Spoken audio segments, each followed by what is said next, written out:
Hi and welcome to coachfactory.net. I'm Awad Muhammad, instructor for CCNA, CCNP and CCI. Today we'll be discussing about stub area and total stub area. We'll be discussing what is stub area and what is total stub area and what are the differences between them. So in OSPF, apart from having irregular areas like area 0, which is also known as backbone area, and any other area like area 1, area 2, area 3, we can create many areas in OSPF. These all areas known as regular areas in OSPF. So apart from this, we also have some special area types like stub area and total stub area. So today we are going to discuss what is stub area and what is total stub area, what is the difference between them. Stub area does not accept external LSAs. Means any other regular areas, area 0, area 1, let's say this is area 1. This is area 0 and this is area 2. All these areas, before we configure any special area types, what these areas will do, all the routes it will accept. External routes, let's say there is external AS over here which is running RIP and it is advertising what? Around 20 networks. For example 192.168.1.0, 2.0, like that. It is advertising around 20 networks into the OSPF domain. So which LSA will carry that? LSA 5 will carry that. So this is our ASBR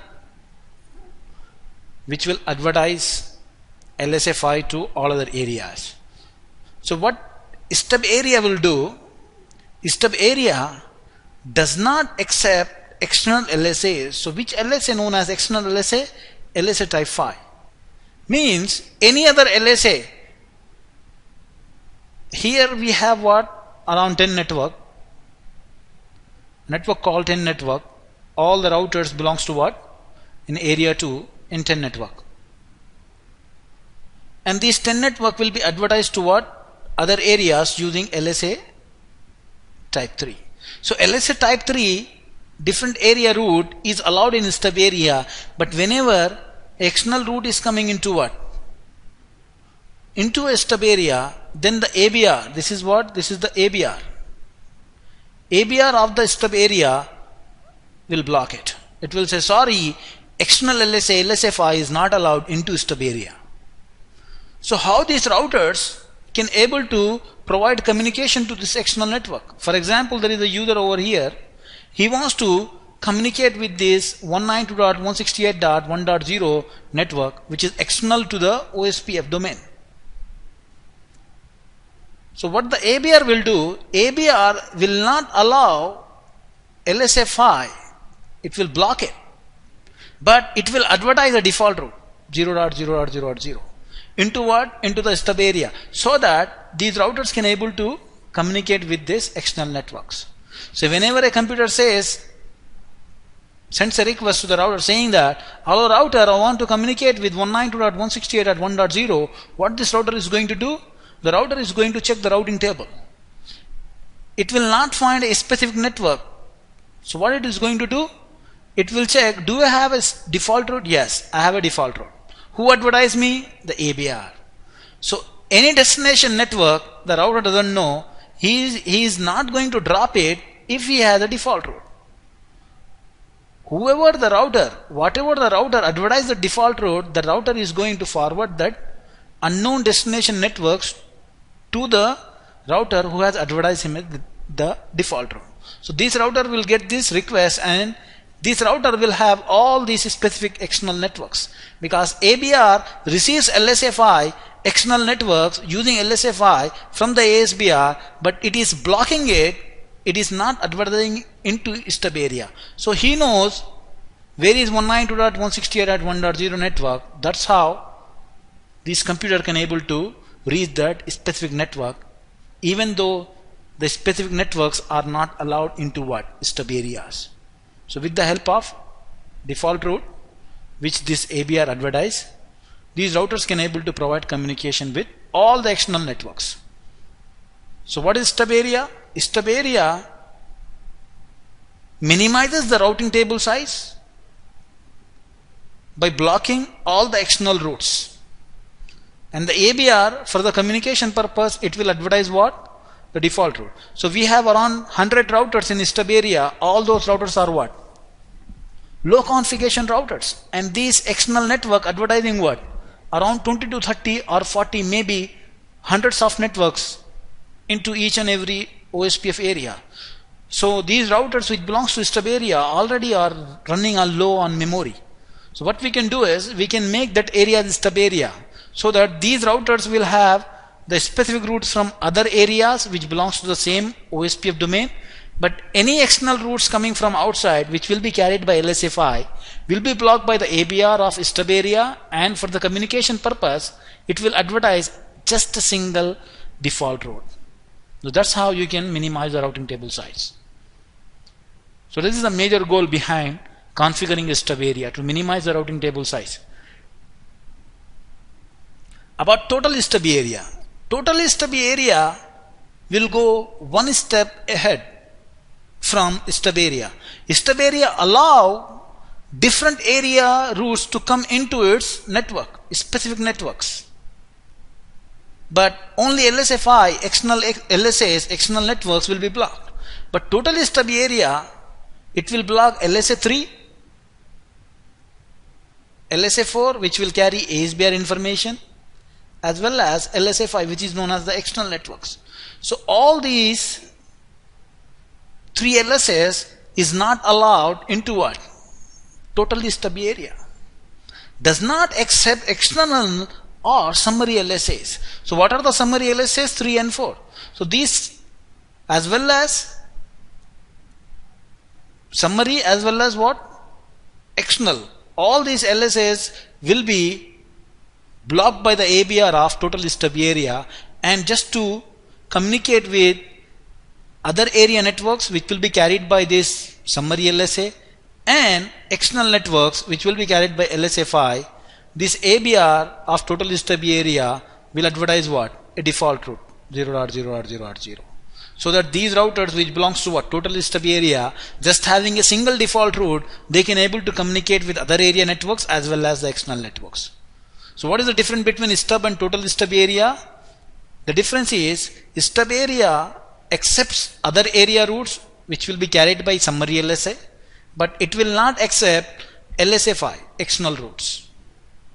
Whereas total stub area does not accept LSFI, external networks, as well as summary LSAs which will carry different area routes.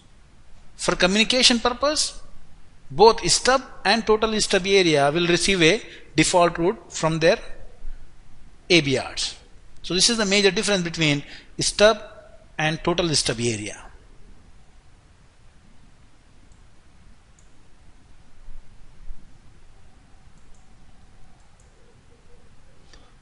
So we can see here stub area.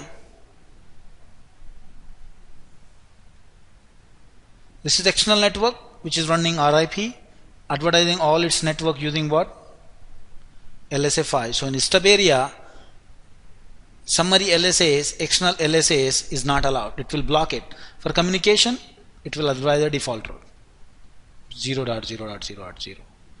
And summary LSAs are allowed. From other areas, advertising their networks using what? Summary LSAs are allowed.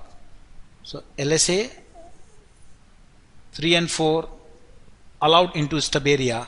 Only LSA 5 is not allowed. So LSA 5 is not allowed in stub area. So this is the command we need to give on each and every router which belongs to stub area. We need to go to each and every router under the router OSPF process like this. Area, whatever the area is. For example, it is area 50. Then you need to give area 50 stub. We need to give this command including the ABR of that area. This is another example of configuring stub area. You need to go to R3 as well as R4, which belongs to what? Stub area. So area 2 here is stub area. So including the ABR, we need to give what? Area 2 stub command. If we don't give this command in ABR and we only gives in what? Other routers, then communication neighborship will not be formed between these routers. So it doesn't matter how many routers we have in stub area, including the ABR, we need to give stub command. If you forget to give in any router, that router will not form neighborship with other routers. Whereas in total stub area, external routes, whenever it will advertise, it is blocked. Also summary routes, it is showing summary routes it advertise, but no, it will also block the summary route. Only a single default route is advertised, 0.0.0. All these routes, LSA5 as well as what? LSA3 and 4 will be blocked, and it will advertise what? Only a single default route, so that these routers can able to communicate with other area networks as well as external networks. So what we need to do? We need to go to the ABR and we need to give this command. Area, whatever the area ID, stub, no summary. When you give on the ABR as no summary, then summary LSAs also will be blocked. So the difference between stub and total stub is, stub area does not accept LSA5, and ABR of that stub area will advertise a default route for the communication. But summary LSAs are allowed in stub area. Whereas in total stub area, it will not accept LSA5 as well as summary LSAs, LSA3 and 4, which will carry different area routes. So if we have very low configuration routers in one area, we can make that area as what? Total stub area. So that area routers will have only a single default route to communicate with other area networks as well as the external networks. So that's all about stub and total stub.